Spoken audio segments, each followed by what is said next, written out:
दौरान तफ्तीश सास और नंद से पुलिस ने जब सवालात किए तो हौलनाक किस्म के बयानात इन खवातीन ने दिए हैं, जो मैं आपके सामने यहाँ पर रखूंगी कि इन औरतों ने ये कत्ल क्यों किया, किसके साथ मिलकर किया। स्पेशली तौर पर लाहौर से मुझे समझ नहीं आ रही है कि मामलात किधर को जा रहे हैं, बात क्या बन रही है। लाहौर से बाकायदा कसाई को बुलाया गया है कि तुमने आके इस लड़की के टुकड़े टुकड़े करने हैं। नॉर्मली उजरती कातिल हायर किया जाता है पैसे देकर और फिर उसके बाद उससे कत्ल करवाया जाता है। इस केस में कसाई ने एक अनोखी किस्म की डील की है। इस कसाई को भी गिरफ्तार किया, दोनों खवातीन को भी पुलिस ने गिरफ्तार किया, कसाई से भी तफ्तीश की गई। जो स्टेटमेंट आई है मैं वो भी आप लोगों के सामने रखूंगी। मकतूला का शौहर भी सऊदी अरब से वापस पाकिस्तान आ गया है और वो तमाम लोग जिन्होंने मेरे इस व्लॉग को अभी ज्वाइन किया है, वो तमाम लोग मेरे पहले इसी टॉपिक से रिलेटेड पिछले व्लॉग को चेक कर लें, जरा एक दफा देख लीजिए ताकि आपको बैकग्राउंड क्लियरली समझ आ जाए। मैंने आपको लास्ट व्लॉग में बताया था कि पुलिस स्टेशन मोतरा का ये वकुआ है, वहाँ उनके हदूद में ये मामला हुआ है। अब नाम जरा सुन लीजिए। सास का नाम है सुगरा और यास्मीन जो कि इसकी नंद है। इन दोनों को पुलिस ने गिरफ्तार कर लिया है।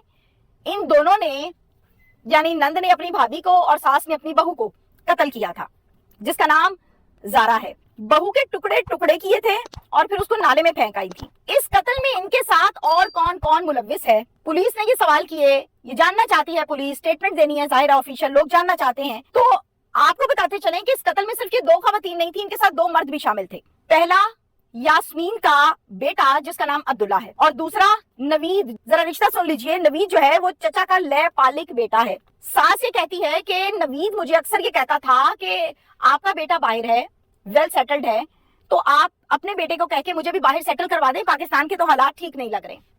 तो मैं अक्सर इसको कहती थी कि अच्छा ठीक है, करेंगे करेंगे करेंगे। इसने मेरा सर खाया हुआ था। मैंने सोचा कि मैंने अपनी बहू को कत्ल तो करना ही है, तो मैं क्यों ना इससे काम ले लेती हूँ। हम औरतें अकेली कैसे मैनेज करेंगी। मैंने नवीद को कॉल की, नवीद को कहा कि तुम मुझे बहुत अरसे से कह रहे हो कि बाहर जाना चाहते हो, बाहर सेटल होना चाहते हो, तो मैंने अपने बेटे से बात कर ली है, इंशाल्लाह ताला तुम्हें बाहर भिजवा देते हैं, तुम्हें बाहर सेटल कर देते हैं, कोई मसला नहीं है, मेरी बात हो गई है। नवीद बड़ा खुश होता है, कहता है अच्छा चलें बताएं फिर कब। अब ये कहती है कि इस सारे काम के बदले बस तुमने मेरा एक काम करना है। नवीद इस कदर एक्साइटेड है कि उसने वो काम नहीं पूछा, उसने कहा जी जो काम है मैं कर दूंगा, बस आप मुझे बाहर भिजवा दे, मेरी जिंदगी सेट हो जाए। हुआ कुछ इस तरह से कि प्लान के मुताबिक ये नवीद को फोन करके बुलाती हैं। नवीद आ जाता है, आके घर बैठता है, चाय पानी देते हैं, पालिक बेटा भी है, रिश्तेदार भी है। नवीद के एक तरफ सास और एक तरफ यास्मीन बैठ जाती है। अच्छे से उसका ब्रेन वॉश करते हैं।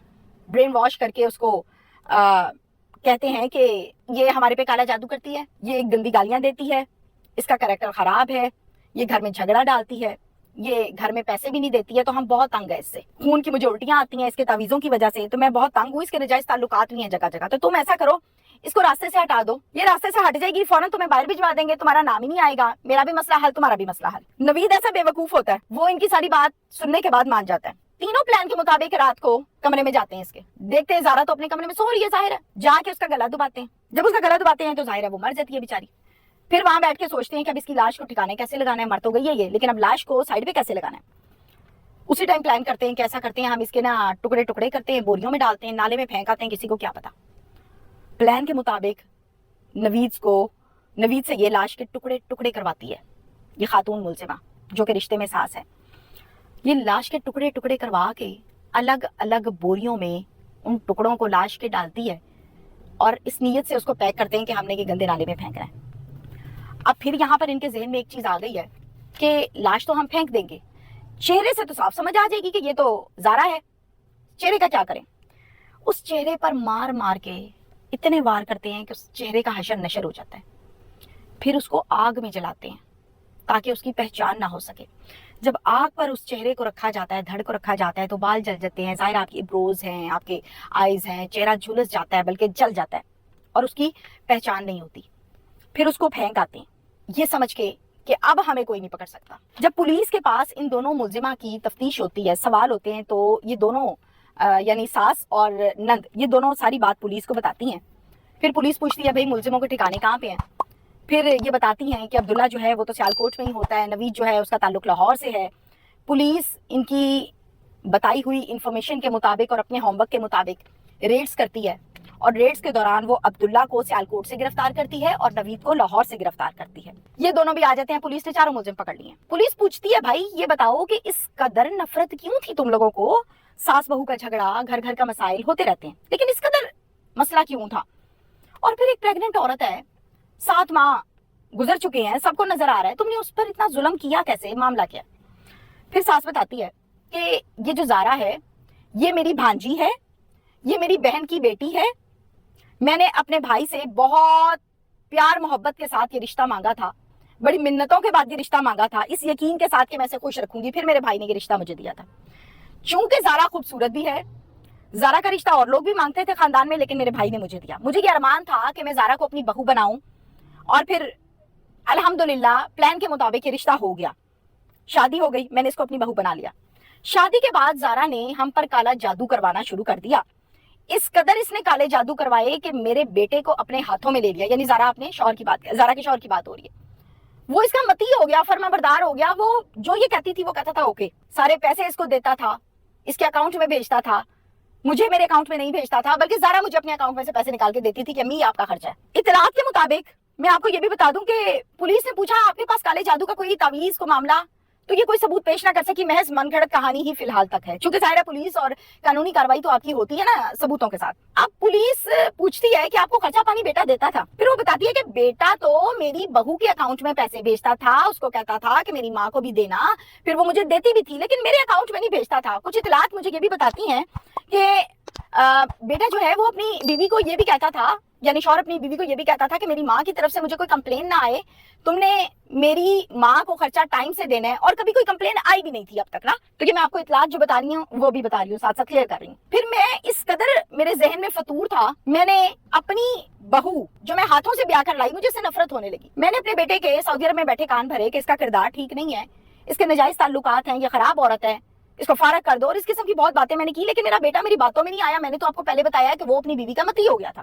اچھا پھر کیا ہوا, جب میری کہیں بھی بات نہ بنی, پھر میں نے سوچا کہ اب اس کو راستے سے ہٹانا بہت ضروری ہے. پھر میں نے یہ بیٹھ کے اپنی بیٹی کے ساتھ پلان کیا, اور پلان کرنے کے بعد میں نے بہو کو قتل کروایا. یعنی یہ پلان میرا تھا اور میری بیٹی کا تھا. یہ سارا وقت ہوا ہے جو میں نے آپ کو بتا دیا. میرے نزدیک یہ سنگل مرڈر نہیں, یہ ڈبل مرڈر ہے. چاروں ملزم پولیس نے پکڑ لیے, ویری گڈ, اپریشیٹ کرنے والی بات ہے. ایک میسج دینے والی بات بھی یہاں پر یہ ہے کہ دیکھیں, میں نے بے شمار گھروں کے یہ مسائل دیکھے ہیں کہ جب شادیاں ہو جاتی ہیں اور شادیوں کے بعد ظاہر ہے وہ لڑکا جس کے لیے نکاح کر کے آپ لڑکی لے کر آئے ہیں, اس نے اپنی بیوی کو ٹائم دینا ہے, اس نے اس کے ساتھ گھومنا پھرنا, آنا جانا ہے, سب کچھ کرنا ہے.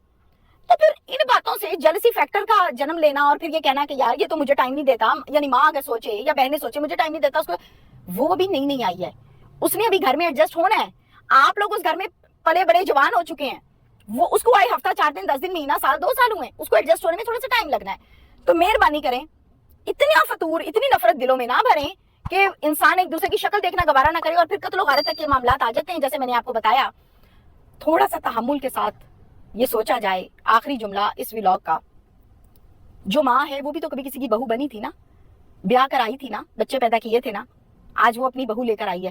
تو اگر اپنی جوانی اور اپنا وہ بہو ہونے کا ٹائم, رخصت ہونے کا ٹائم, سسرال کا ٹائم یاد کر لیں تو بہت سے مسائل حل ہو جاتے ہیں. اور مسئلے ہمیشہ پیار سے حل ہوتے ہیں, کبھی جھگڑوں سے مسئلے حل نہیں ہوئے. مار دیا, قتل کر دیا, کان بھر دیے, سارا کچھ کر دیا, مزید مسائل میں گھرتی چلے گئی. اور اب تو خیر ڈبل مرڈر پڑ گیا, اب تو جیل کاٹنی ہے. تو مسئلے پیار سے حل ہوتے ہیں, ان حرکتوں سے نہیں ہوتے. Thank you.